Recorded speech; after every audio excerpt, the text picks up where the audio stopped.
王辉掏出匕首一帮东子，结果那哥们儿还他妈挺厉害，一下就把王辉给制住了。顺势一推，俩人倒地上。爬起来的时候，王辉看到匕首正好扎在那东哥的胸口上。那人一看这样，撒丫子就跑。碰到这事儿，我他妈怎么知道该怎么办啊？大伙都是兄弟，我把兜里那几千块钱给他了，后来就没联系了。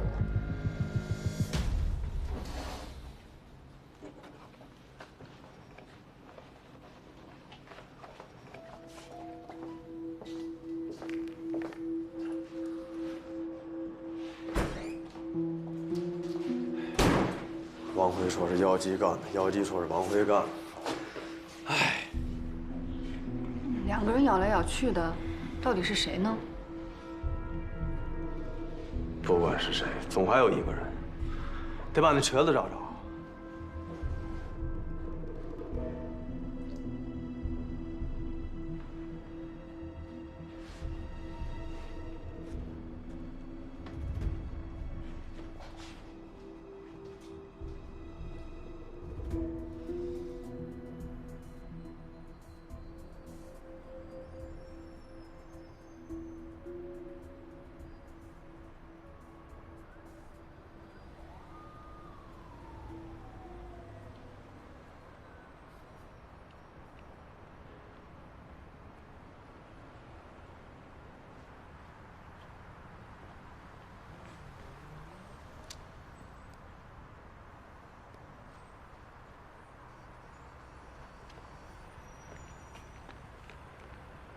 喂，哟，找我什么事儿啊？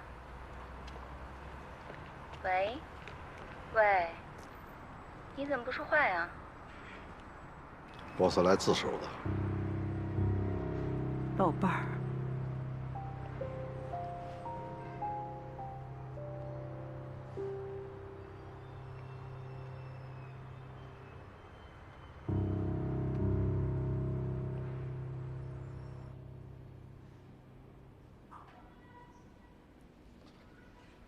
那天晚上，你他妈！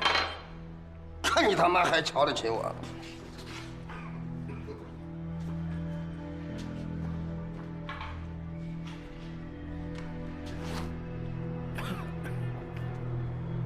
臭丫头，瞧不起我！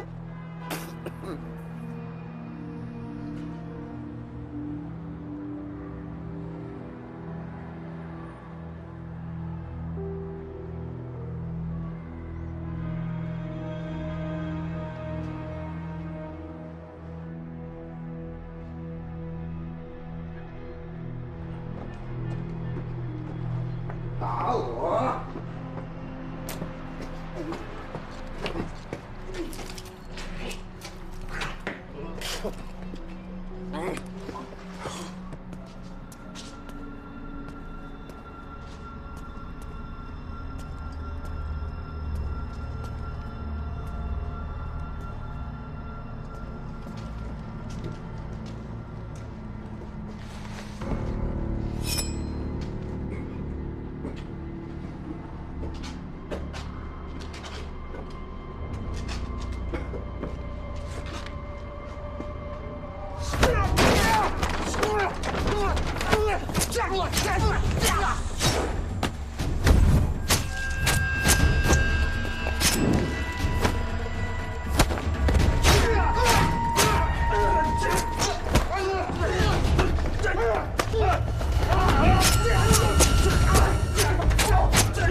当时我很生气，我只想教训一下他，并没想杀死他，所以我划了他30多刀，都避开了要害。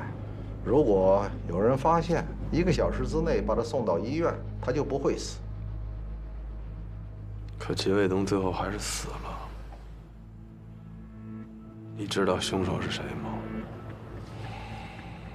我走了以后啊，又不放心，我担心，万一没人发现，他死了怎么办？毕竟啊，那个胡同太偏僻了，于是我就返回去了，我就看见了。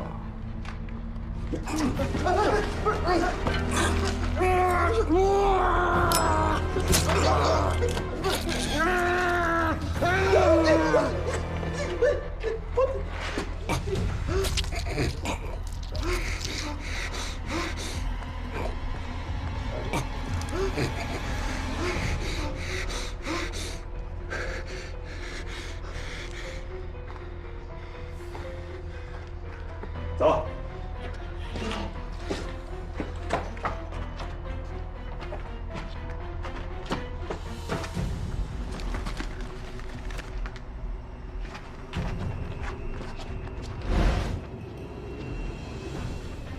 先安排嫌疑人辨认吧。好。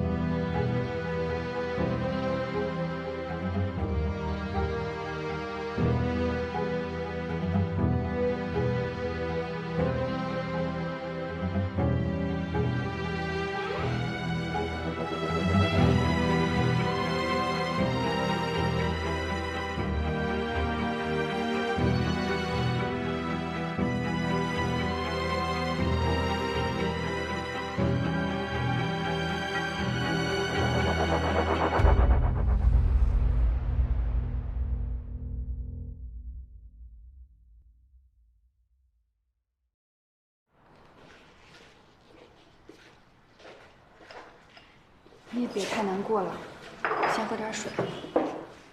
啊，谢谢。姑娘，我能麻烦你个事儿吗？您说。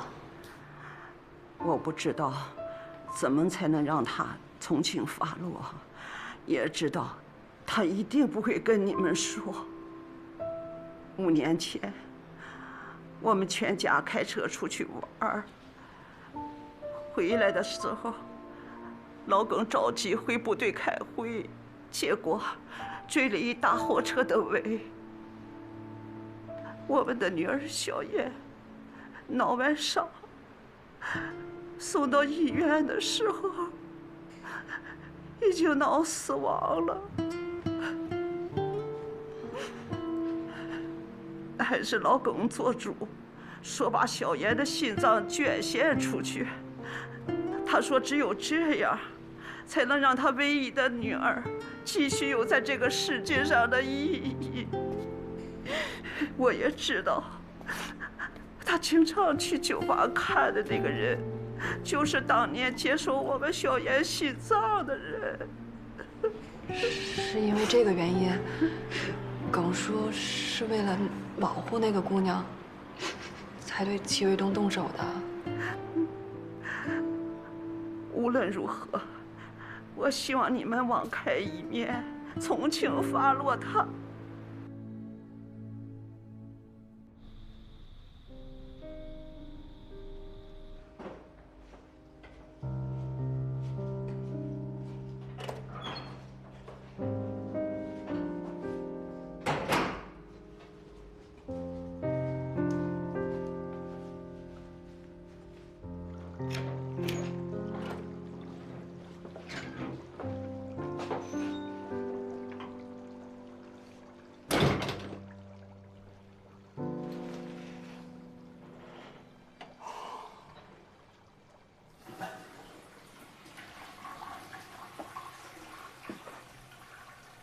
怎么样，顺利吗？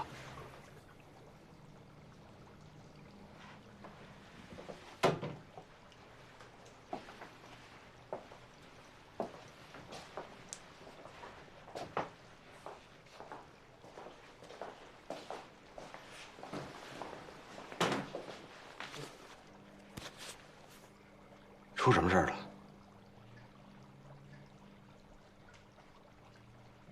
问你话呢。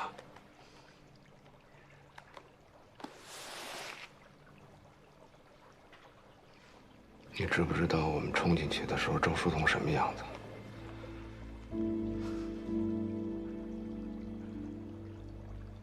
你是不是以为你把周书东交出去就能换回真凶啊？你知道戚卫东是怎么死的吗？你知道那一刀是谁扎的吗？你知道那30多刀是他妈谁划的吗？你以为你挺聪明是吧？到底是谁？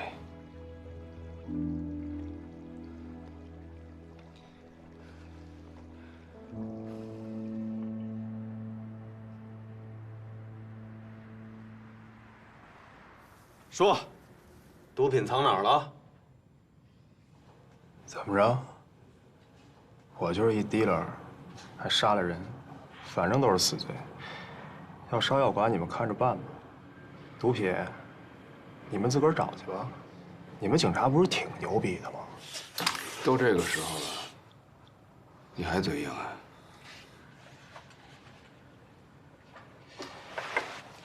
你是不是觉得我是个垃圾啊？那你弟呢？如果我是垃圾，你弟就他妈是狗屎。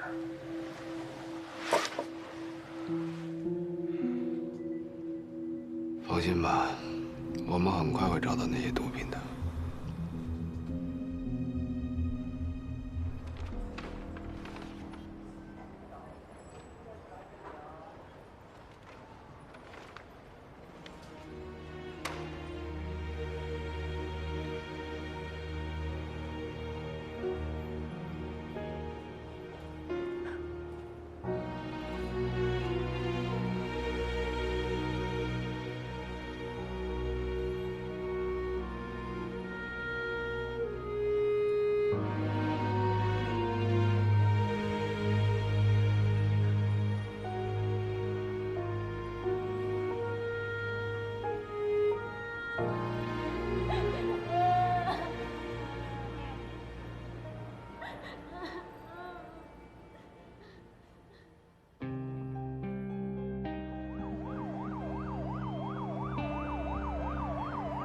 根据最新气象分析，目前大气环流发生调整，副热带高压增强北抬，暖湿气流活跃，我市将提前进入梅雨季节，望广大市民做好防梅准备。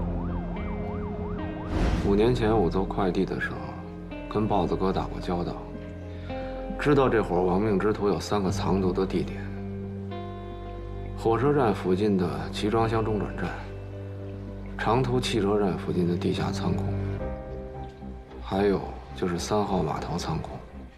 根据监控录像分析，妖姬经常去的地方有3处：城东他父母家、城北小三的住处，还有城南码头附近。我们分头排查。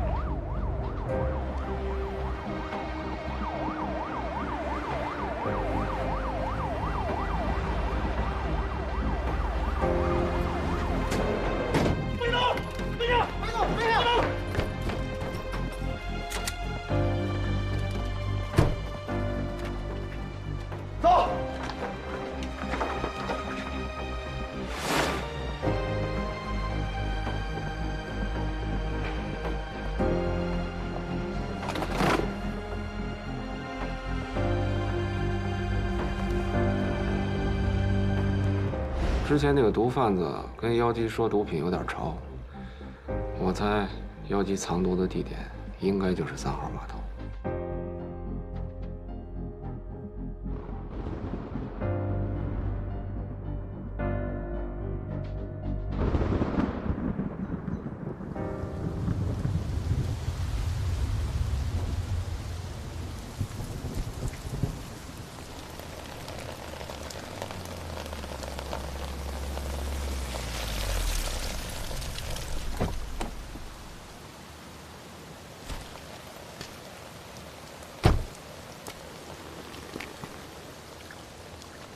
雨伞怎么换了？来，这边。这是4号院，跟隔壁的5号院、6号院一样。今年5月啊，整体拆迁，所有的住户都搬走了。隔壁小区已经开始拆了。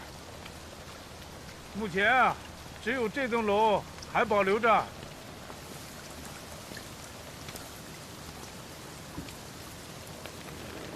半年前，大年夜那天晚上，住在301的一家5口都被杀了。在结案之前，这里将一直封锁。这里就是。上楼吧，来。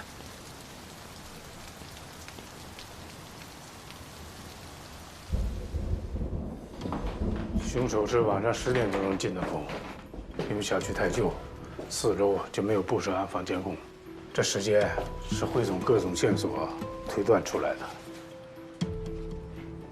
住在301的户主叫吴征，他对外的职业是废品收购站的老板。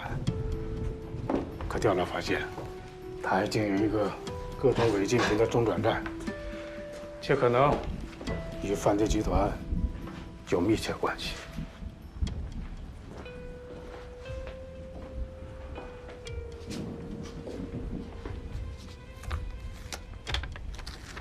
现场没有发现强行闯入的痕迹，不出意外，是吴征给凶手开的门，他们很有可能认识。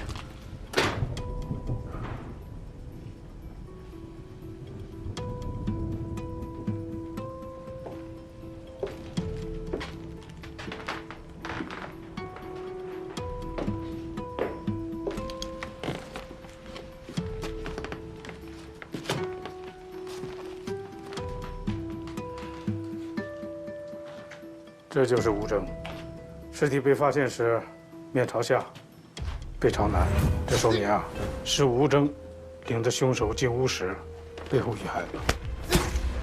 伤口只有一处，是从左肩胛骨向下刺入，直接贯穿心脏。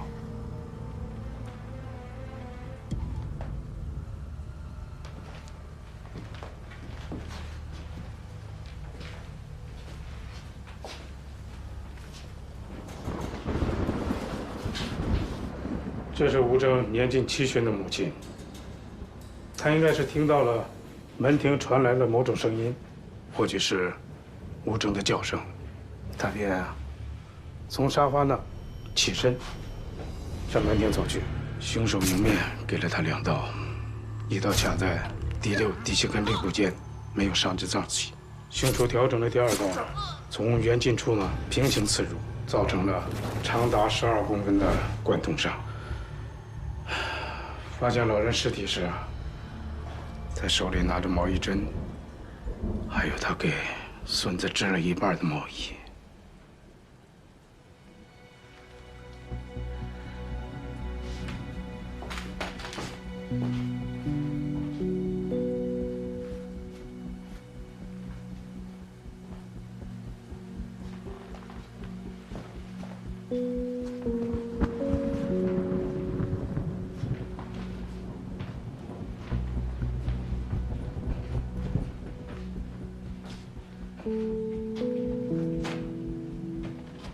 吴征的妻子任静，当时正在这里跟2个孩子玩，她不知道外屋发生了什么。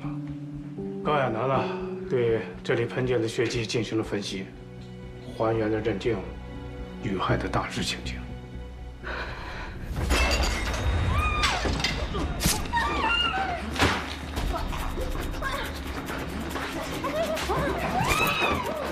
据推测，凶手是将任静推到门边，自左至右划开了他的喉咙，长达24公分的伤口将他2侧的动静脉全部割裂。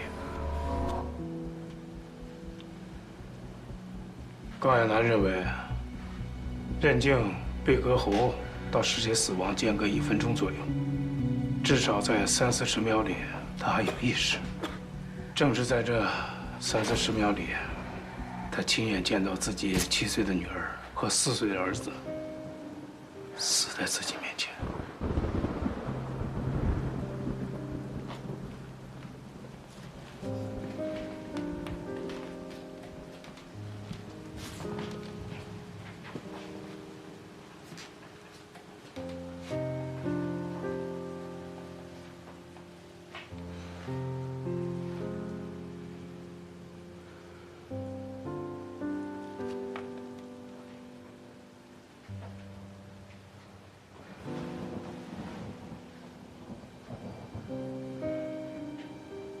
就是。是的。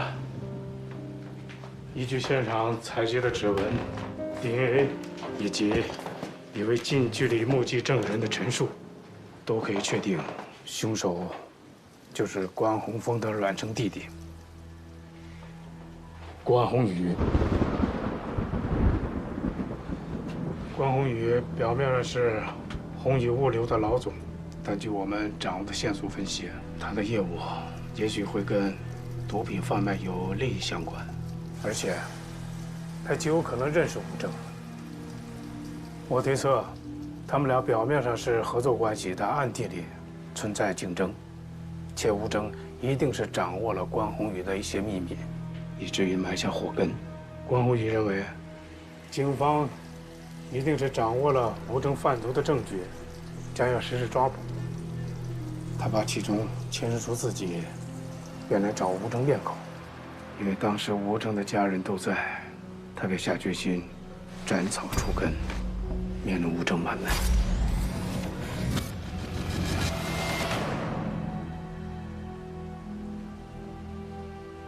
东东，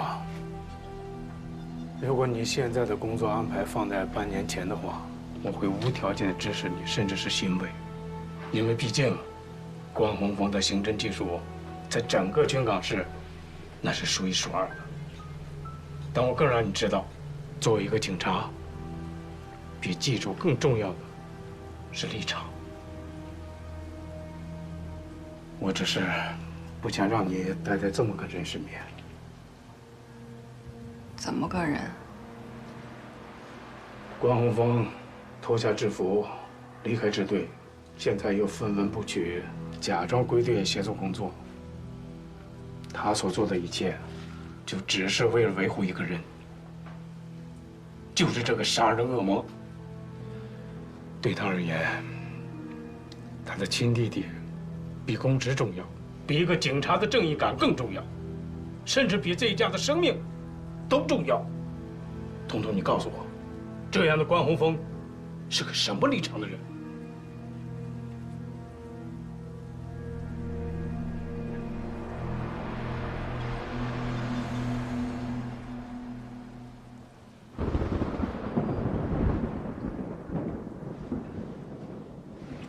我越来越看不清你了。你明明和姚基认识，还知道姚基和吴征也认识，却对我只字不提。那也得分认识到什么程度。我跟楼下小卖部大爷还认识呢，也得向你汇报啊。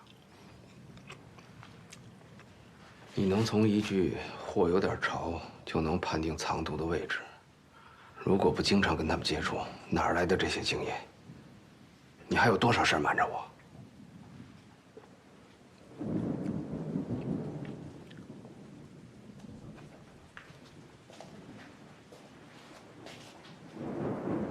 告诉我，你是不是参与过运毒？说到底了，你还是不相信我，是不是？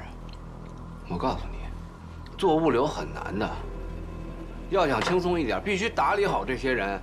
所以我才知道姚基跟吴征是谁。我知道他们之间有来往，我甚至知道吴征跟我们公司之间有生意。可我怎么知道运的是什么呀？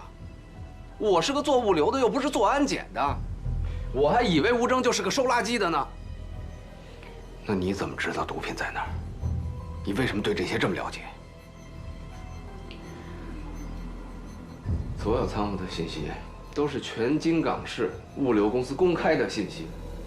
我不但知道他们仓库在哪儿，我还知道他们固定的运送时间呢。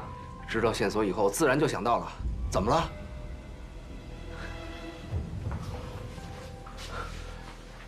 还运毒？是，以前我是在社会上混的，但我没你想的那么不堪。反倒是你，没想到你作为一个警察竟然这么黑。你说什么？我问你，如果昨天晚上周书彤死了怎么办？没有如果，没有如果，挺自信啊。那武玲玲怎么死的？作为警察，为了维护法纪和正义，我们必须有牺牲的精神和觉悟。我们是老百姓的最后一道安全防线，只有做到坚定无畏，才能保证老百姓安全。所以我们叫人民警察，而你当不了警察。别再跟我提500。我告诉你，那天晚上我更希望死的人是我。我不光不怕死，我更不怕打一灭亲。所以你给我老实点儿。如果让我发现你有问题，就算你是我弟弟，我一样会把你送进去。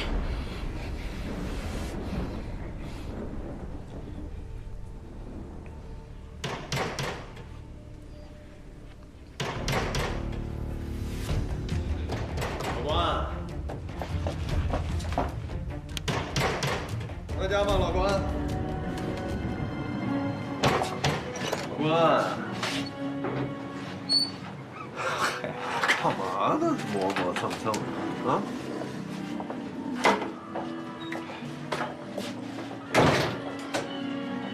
没听见。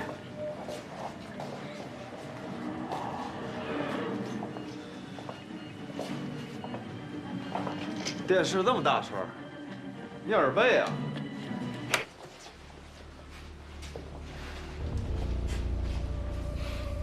你怎么来了？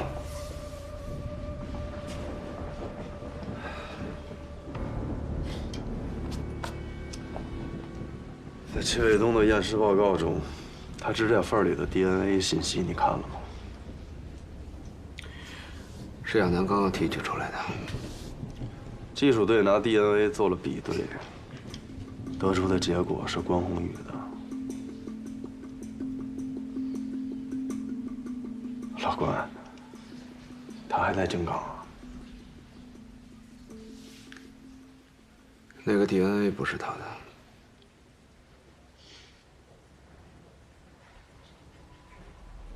什么意思？你不是一直在问我跟亚楠有没有私下见面吗？那天晚上，是我跟亚楠约在了银宿酒吧聊我弟的事儿，结果碰上了齐卫东。跟他打架的人是我，他身上的 DNA 是我的。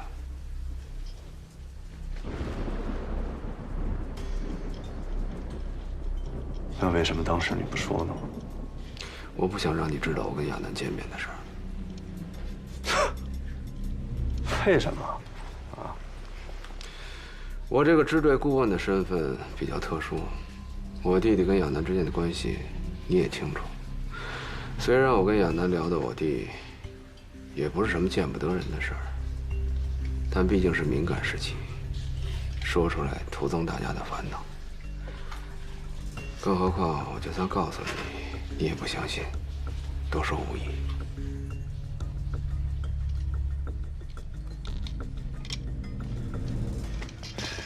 得，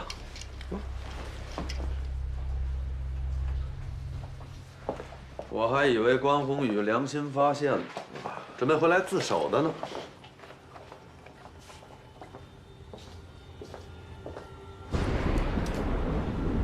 上次那茶不错，走得急没喝上，再给泡一杯呗。你不是来喝茶的吗？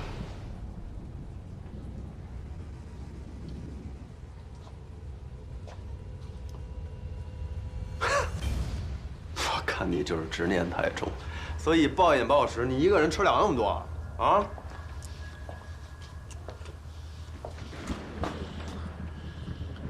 留着给老虎的。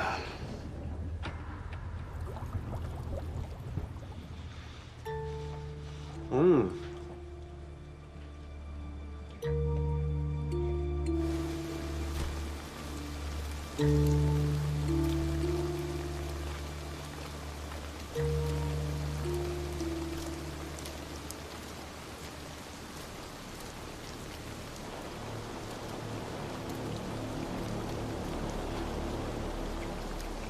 哎，刘，你干嘛去啊？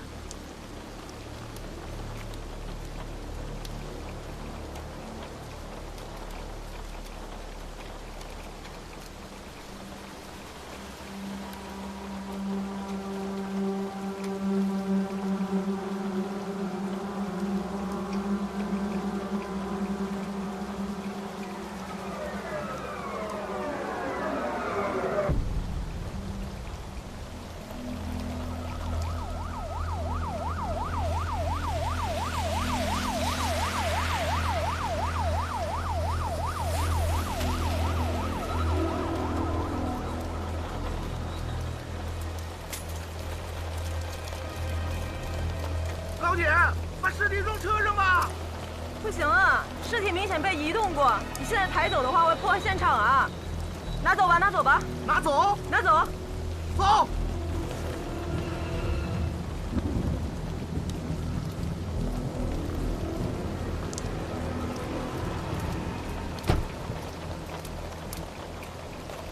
哎，师傅，打伞呢？不用，你赶紧去现场看看。哎，行，去吧去吧。好嘞。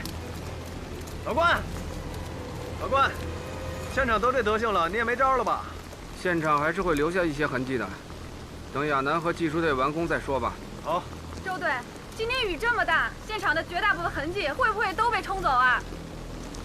你和老刘往这干嘛来了啊？就是，正好今天。 哎，老关，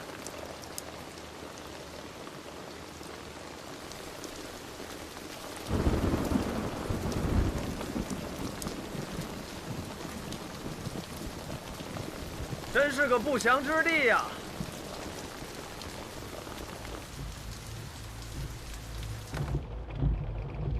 哎，董涵，消息可靠吗？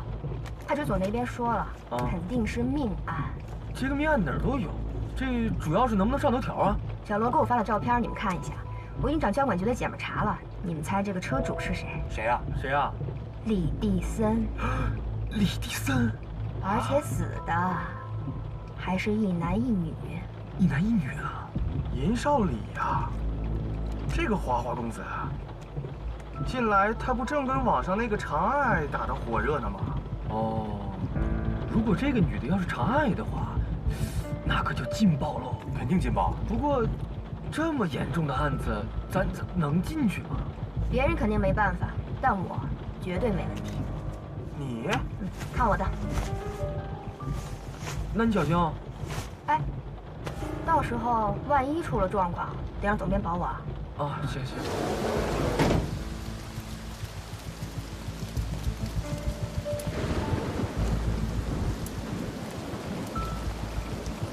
哎，仔细点啊，放心吧。倩，你这得收拾到什么时候啊？是不是？我帮你吧。要不然，咱们把这块地面全部都铲走，回去慢慢筛。你看有道理吧？哎，高哥，去拿把铲子呗。哎，谢了啊，谢了啊。你愣是干啥？赶紧去！哎呦呦，别淋着，别淋着，把帽子戴好。没事，我没事。别着凉。来，搭把手，搭把手。我来帮你。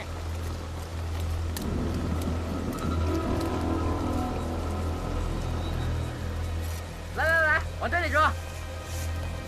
哎，快点。哎呦，切，我屁股进雨了。哎呦，我的妈呀，真凉嘿！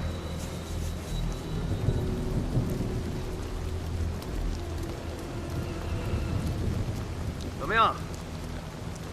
哎呀，一男一女遭同一利器戳刺致死，男的自左后脑枕骨刺入，穿过枕骨刺入了脑干；女的主要2下，第1下划破了左侧的颈动脉，造成了车内大范围的血迹喷溅；第2下自颅顶骨、颞骨和蝶骨的交汇接缝位置刺入，是致命的一击。2者死亡时间基本一致，都是在凌晨1点到2点之间。遇害后，2具尸体都被重新安置过。颅顶骨、颞骨还有蝶骨，就是太阳穴，整个颅骨骨板的一点。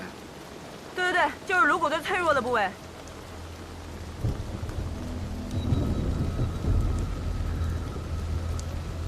小豹，快来！哎，来了！哎，豹哥！啊？技术队在里面吗？他们让我拿这个。哦，在里面忙活呢，快！好。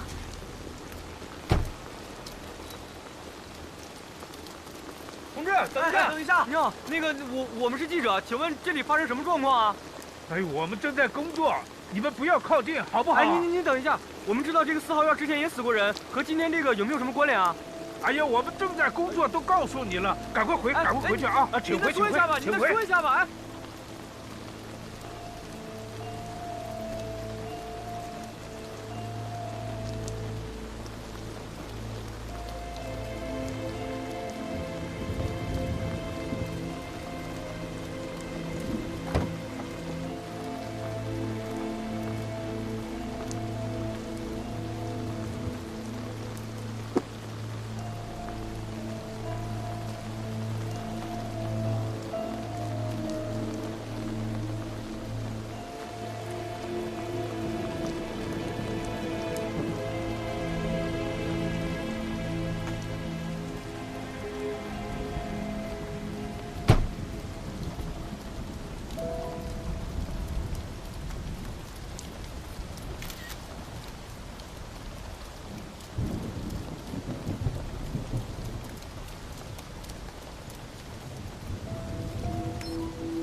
我是。你不是。小王，哎，带走。哇！天啊，这鬼天气！这场大雨对现场破坏得很严重，对于法医队和技术队的取证工作影响太大了。要不要在现场值个班？案发已经过去将近10个小时了，大雨对现场冲刷得很严重。对于我们来说，留下的所谓的证据和现场也就剩下这辆车了。要不干脆让亚楠他们把尸体固定在后座上，封死后车窗，把车开回支队再做勘验。目前情况来看，2名被害人应该是在车内发生关系的时候遇害的，很有可能是凶手击碎后车窗以后，从车内把车门打开，在极短的时间内对2名被害人实施了谋杀。不过，有些古怪。古怪。首先，凶手在杀害2名被害人以后，重新布置过现场，也包括被害人的尸体，还有衣物、坐垫，甚至移动过座椅。从行驶证上来看，男性被害人应该就是车主，而车上 GPS 的最后一条记录就是离这里很近的一个叫火宫俱乐部的地方，有可能被害人昨天晚上去过这个地方。啊，对了，这个手机是我在前排座椅和置物箱之间的缝隙找到的，很有可能是男性被害人故意设置的。嚯，五码啊！这要是传出去，你可管！哼！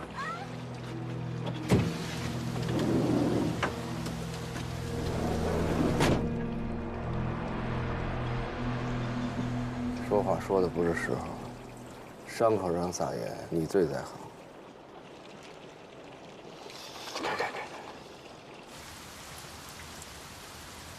你们凭什么扣押我？哎，你是负责人吗？我跟你说，请坐下。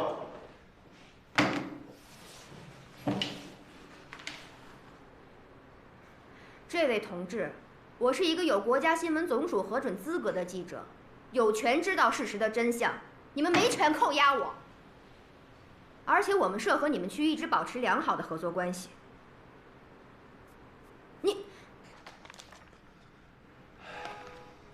冒充支队刑警，进入警戒线封锁的犯罪现场，泄露侦查阶段的重要线索，侵犯被害人隐私，这就是你理直气壮的资本啊！这案子前职，让他们看着办。哎，你们这是司法滥权，你们这是非法剥夺我和广大受众的知情权，你们必须要给相应的解释。从你的手机里至少有3张照片发出去了啊！你知道这些侦破阶段的重要案情发出去，让凶手看到他会怎么做吗？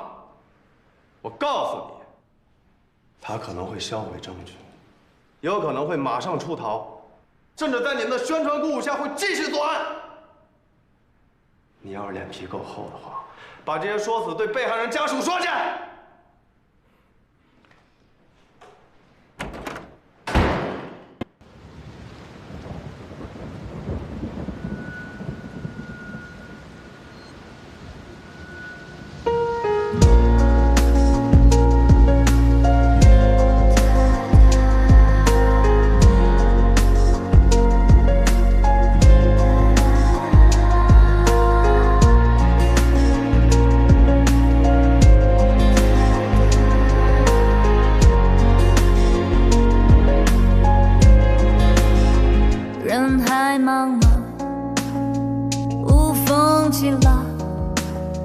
暗潮汹涌，此消彼长，春暖秋凉，别来无恙，明月当空，乘风破浪，谁心中有泪，挣扎于是非，爱假装不美，为爱赎罪。谁青春无悔，请勇敢一杯，逆风踏理想，一光三配，开往白天的夜，有没有终点？星光跳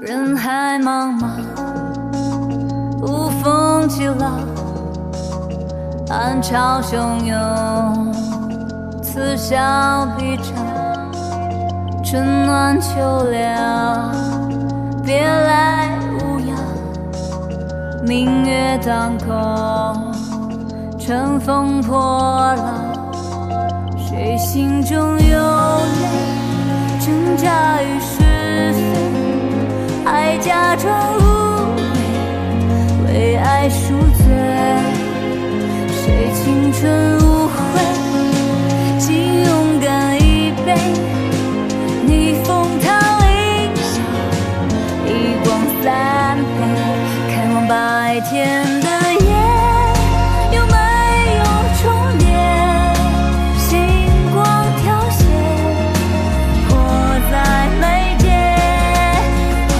轰烈烈，代价不屑，谁向谁妥协，谁跟谁告别。